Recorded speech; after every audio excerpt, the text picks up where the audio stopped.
अभी कुछ वक्त पहले कोर्ट ने 28 साल के सुधीर को 60,000 आर्थिक दंड और 20 साल की कारावास, वो भी कठोर कारावास की सजा सुनाई है।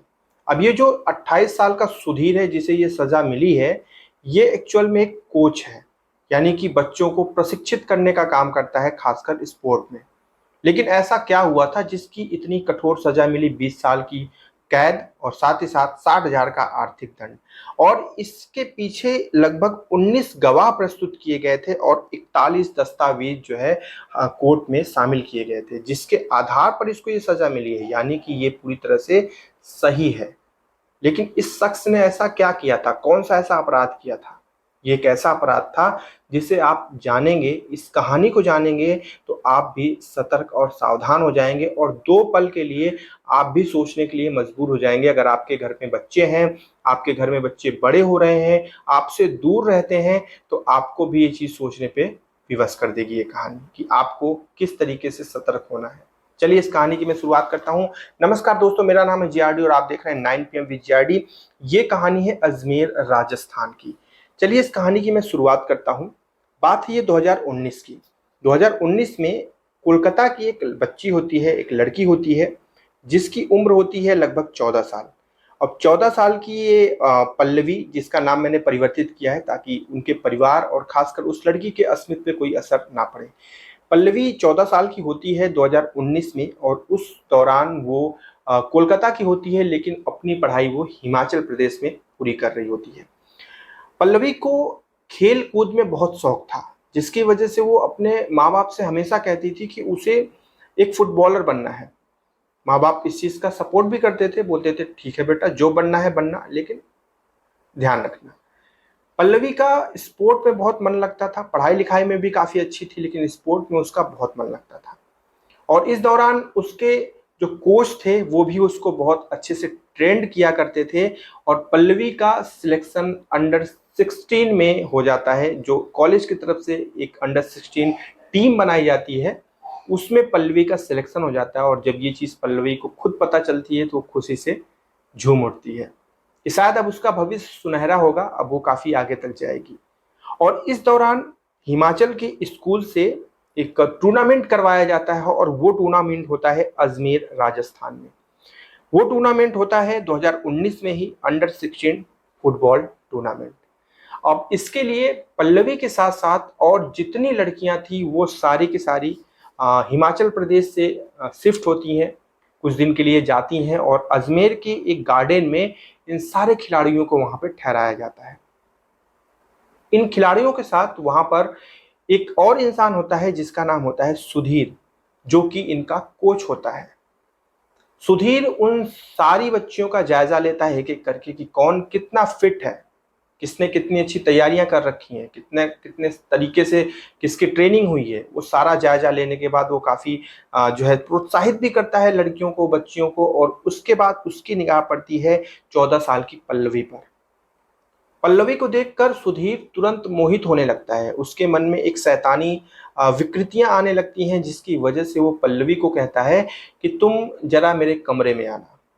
पल्लवी पहले तो असहज महसूस करती है, उसे लगता है कि ऐसा क्या है, लेकिन फिर वो सोचती है कि कोच सर है, शायद कुछ बताना हो इनको। वो पूछती भी है कि सर क्यों आना है, तो सुधीर कहता है कि आओ, तुम्हें कुछ ऐसे टिप्स दे दूंगा जो तुमको जो है टूर्नामेंट में तुम्हारे बहुत काम आएंगे। पल्लवी एक आस लेकर जाती है, क्योंकि वो तो फैन थी स्पोर्ट की, वो तो शौकीन थी, उसे एक अच्छा फुटबॉलर बनना था, जिसके वजह से वो बिना किसी शक किए सुधीर के कमरे में चली जाती है, यानी अपने कोच के कमरे में जाती है। और जैसे ही वो अंदर जाती है, सुधीर दरवाजा अंदर से बंद कर देता है। पल्लवी थोड़ा सा असहज महसूस करने लगती है और उसे लगता है कि शायद कुछ गलत हो जाएगा, लेकिन फिर भी उसके अंदर एक आस थी कि नहीं ठीक है, सब अच्छा हो सकता है। इसके बाद सुधीर पल्लवी के साथ कुछ छेड़खानी करना शुरू कर देता है, जिसका विरोध पल्लवी करने लगती है। और सुधीर ये चीज समझ जाता है कि पल्लवी उन लड़कियों में से नहीं है जिसको बहलाने फुसलाने पर ये बहल फिसल जाएगी, क्योंकि पल्लवी सीधे सख्त विरोध करने लगती है। और सुधीर समझ जाता है कि इस लड़की के साथ हम मन मुताबिक चीजें नहीं कर पाएंगे, जिसकी वजह से सुधीर पल्लवी के साथ जबरदस्ती करने लगता है और एक अच्छा मौका पाकर उस बंद कमरे में पल्लवी का बलात्कार कर देता है। पल्लवी के साथ जबरदस्ती करने के बाद वो पल्लवी को सख्त चेतावनी देता है ये चीज बोलकर कि अगर ये बात लीक हुई या किसी को भी तुमने बताया तो समझ लेना कि तुम मर जाओगी, तुम्हें मैं मार डालूंगा, खोज के मार डालूंगा, चाहे जैसे तुम्हें मार डालूंगा।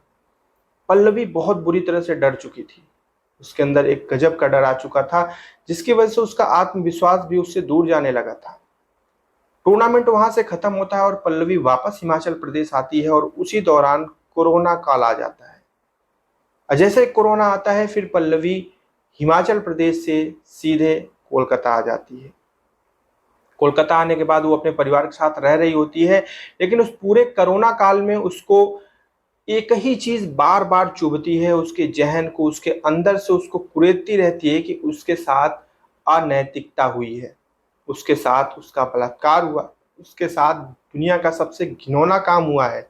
और जिस शख्स ने ये काम किया वो आज विचरण कर रहा है फ्री होकर, मुक्त होकर, उसकी तरफ उसके पास कोई समस्या नहीं है। पल्लवी को ये बात अंदर से हमेशा खाती रहती थी। पल्लवी सोचती थी कि क्या ऐसा किया जाए कि कुछ हो पाए। धीरे धीरे वक्त बीता, कोरोना काल खत्म हुआ और इसके बाद कल वापस जो है हिमाचल प्रदेश आ गई पल्लवी अपनी पढ़ाई दोबारा से शुरू करने के लिए। हिमाचल प्रदेश आने के बाद पल्लवी की पढ़ाई चल ही रही थी कि 1 मई 2021 का दिन आता है और उस दिन एक वेबिनार जो है आयोजित किया जाता है विद्यालयों की तरफ से, जिसमें जो जज होते हैं जिनका नाम होता है जगदीश भल्ला, वो उस वेबिनार को ज्वाइन करते हैं और जितनी भी लड़कियां होती हैं उनको कुछ चीज़ों को लेकर प्रशिक्षित करते हैं, कुछ चीज़ों को लेकर अवेयर करते हैं, सतर्क करते हैं। जैसे वो बताते हैं कि जो नाबालिग लड़कियां हैं या फिर महिलाएं हैं, इनके ऊपर जो अत्याचार हो रहे हैं उसको लेकर कैसे सावधानियां बरती जाए। और उन सारे वेबिनार में वो एक लाइन का इस्तेमाल करते हैं, एक नारे का इस्तेमाल करते हैं, और वो नारा होता है, अपराध को छुपाओ मत बताओ। अपराध को छुपाओ मत बताओ। ये नारा ऐसा था, ये लाइन ऐसी थी जो पल्लवी के दिल में बैठ जाती है।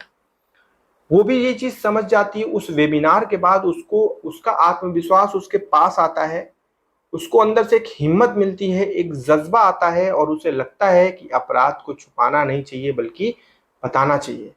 और वो फौरन अपने स्कूल प्रशासन को इस चीज की जानकारी देती है कि पिछली बार उसके साथ क्या हुआ था 2019 में। प्रशासन को जब ये बात पता चलती है, स्कूल प्रशासन को, तो वो तुरंत कार्रवाई करवाते हैं। वो सबसे पहले हिमाचल प्रदेश पुलिस को इस चीज़ की सूचना देते हैं और ये घटना एक्चुअली अजमेर में हुई थी, इसलिए अजमेर की पुलिस को इस चीज़ की सूचना दी जाती है और फिर उस कोच सुधीर को वहां से गिरफ्तार किया जाता है।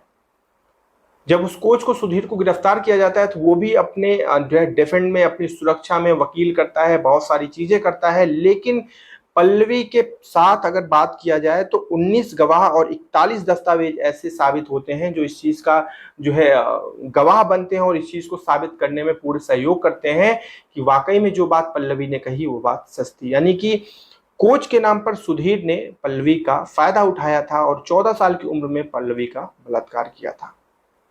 ये बात कोर्ट में साबित हो जाती है और इस इंसान को 20 साल की एक कठोर सजा मिलती है और साथ ही साथ 60,000 रुपए का आर्थिक दंड की सजा मिलती है। ये थी आज की कहानी। अब हमें सोचना ये है कि हमारे बच्चे अगर बाहर रहते हैं, कहीं पे भी रहते हैं, कुछ भी उनका होता है, बच्चे हैं, उनके सपने हैं और उनको साकार करना हमारी जिम्मेदारी है। लेकिन उसके साथ साथ जो सबसे बड़ी जिम्मेदारी है वो है सतर्क रहना, सावधान रहना। अपने बच्चों को समझिए, अपने बच्चों के मानसिक स्थिति को समझिए, उनसे इस तरीके का अपना व्यवहार जाहिर करिए कि अगर उन्हें किसी तरह की कोई समस्या, असहजता होती है तो बेफिक्र होकर आपसे बातें कर सकें, बेफिक्र होकर आपसे कह सकें कि हाँ हमको ये समस्या हो रही है। उनके अंदर एक ऐसा चिंतन ना हो, एक ऐसी ऐसी रुकावट ना हो जिसकी वजह से उन्हें लगे कि नहीं, अगर हमने मम्मी को ये बात बताई तो मम्मी उल्टा हमारे ऊपर भड़क जाएंगे, पिताजी को ये बात बताई तो पिताजी हमारे ऊपर उल्टा भड़क जाएंगे। ऐसा नहीं होना चाहिए। उनके मन में ये चीज़ होनी चाहिए कि अगर दुनिया में किसी तरह की कोई समस्या है तो सबसे पहले माँ बाप को बतानी चाहिए और हमें इस चीज़ का ध्यान रखना चाहिए। सावधान रहें, सुरक्षित रहें और हमेशा जहाँ पे भी रहें आंखें खोल कर रखें। कल रात्रि 9 बजे एक सच्ची घटना पर आधारित कहानी लेकर फिर आपके सामने हाजिर होंगे। अपने विचार जरूर व्यक्त करिएगा इस वीडियो के कमेंट सेक्शन में जाकर। मैं मिलूंगा कल रात्रि 9 बजे। जय हिंद।